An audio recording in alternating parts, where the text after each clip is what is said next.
Now then, the war on the motorist is an interesting one because Rishi Sunak says he is ending the war on drivers by stopping the low traffic neighbourhood rollout, which is the Sun's Give Us a Break campaign is involved with that. Big victory for them. Sadiq Khan has also been told, he's the Mayor of London of course, he's been told to focus on knife crime after the Croydon stabbing. Horrendous this week. Young girl, the 15-year-old girl, lost her life trying to help her friend.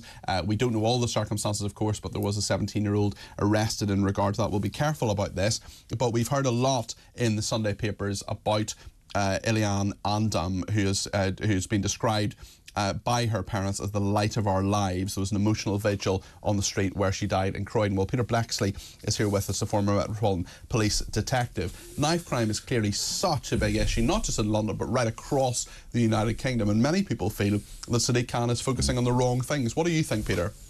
Well, of course, yet another tragic and ghastly murder of a teenager in a London borough this week. 16 this year. Yeah, just ghastly, horrific, awful crime, and yet another one to add to the ever-growing list of children who get killed on the streets of London. Truly appalling.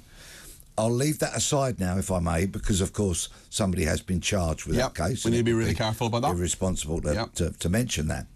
But as a result of this killing, certain politicians took to the airwaves, namely Sadiq Khan, Mayor of London, and as a result of having that role, also the Police and Crime Commissioner for London. There was another politician that took to the airwaves as well, only a day or so after that young girl Elianne was murdered, and his name is Richard Holden. He's a transport minister. And these two politicians then entered in to an extremely crass, undignified point-scoring exercise so soon after a young girl had been murdered. And you know what that says to me? It says that both of these men are entirely disrespectful and consequently unfit to hold elected public office. There is a time to make political point-scoring statements. This isn't it. That was not it. It was frankly appalling on behalf of both of them. And if I may, it also sends out another very clear message, I think, to me, and that is that the role of London Mayor, and we can include Manchester here as well, should have the role of Police and Crime Commissioner taken away. Separately. That Separated is out. such a big job. We need separate police and crime commissioners for those two major cities. It is interesting what's happened because Richard Holden, I'm sure most people are familiar with Sadiq Khan as Mayor of London, but Richard Holden you may not be. He is the roads minister, so he's a junior minister in the transport department. This was on Thursday. He said, I want to see the Mayor fully focused on crime and antisocial behaviour. I think there have been some distractions from the Mayor over the last few months. Instead of flip-flopping around ULEZ, I think what we should be focusing on is things that really affect people in this city. And actually, we've just had some breaking news in the last few minutes. It's just come up on the screen. 3 men have been stabbed in Halifax town centre. One has been killed, very sadly. Another is in a critical condition. That is breaking news in Halifax town centre. 3 men have been stabbed. One has been killed. Another is in critical condition. I mean, all too ironic that that breaking news has come through at this exact moment that we're discussing this scourge of knife crime, Peter. Yes, and one of the major issues with knife crime is that it is manifestly underreported, and consequently the statistics cannot be trusted in many regards. I hear evidence every day, and yesterday I was speaking to a community worker, and I was also speaking to a senior social worker who deals with young people arrested for knife crime offences that are not dealt with in the courts. So these don't go anywhere near a court. They're called out-of-court disposals. And the evidence I hear from these people and from everybody that I talk to through travelling around London every day of the week is that there are knife incidences that are simply not being reported to police. And of course, the police have no idea how many people are carrying knives. Yes. Because the only stats that get recorded are, number one, when there's an offence, or number two, when somebody gets stopped, searched and arrested in possession of a knife. So those thousands of knives that are on the streets are underreported. The scale of the problem is far greater than politicians and police would have you think it is. And Peter, there's actually a very good youth worker. I wonder where the responsibility lies here, because obviously the police stopping someone, getting them to turn out their pockets, are you carrying a knife? I absolutely support that, as I'm sure you will too. But it's interesting, I heard a really interesting youth worker, a guy called Anthony King, who was on Vanessa's show earlier this week, saying in the wake of this murder, or in the wake of this killing, I should say, that he said that actually parents should be stopping their kids before they go out the door and saying, you know, what have you got a knife? You know, have you got any sort of weapon? Stop. And the parents actually have to have a very, very big role in this as well as the police, because the police can't catch everybody, and it's a whole community approach really as well, isn't it?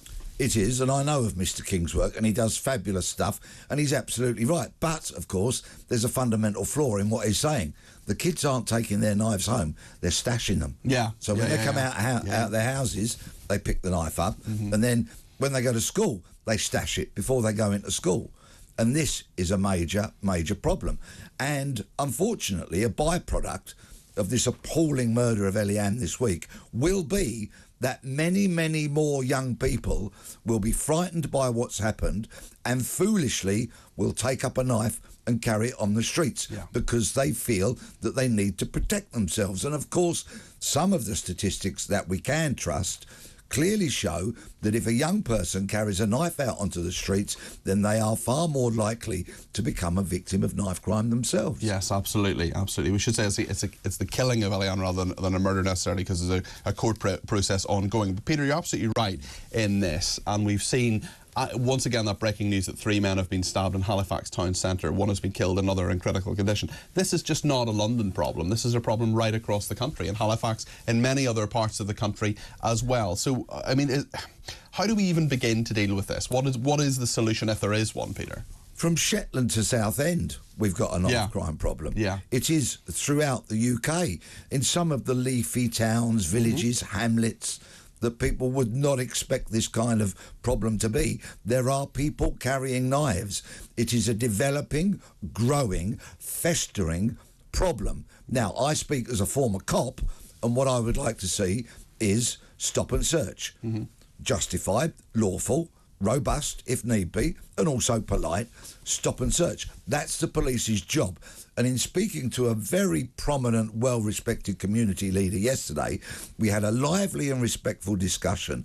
And at the end of it, we agreed, actually, fundamentally, that if wonderful community workers, social workers, teachers, parents do their community and social work and then leave the policing to the police. And what I mean by that is when brilliant community workers learn of a child that they know is carrying a knife, if they can then report that in, and many would be willing to do that as long as they knew that their anonymity was going to be protected, then the police don't need to get involved in that community engagement, that community work. They can stick to policing, use their resources to work on the intelligence that will be given to them by all of the responsible people that I just mentioned, from all those kind of groups, and launch your stop and search or your surveillance operations if need be, because the intelligence, when it's credible, it's accurate, you can launch a short surveillance operation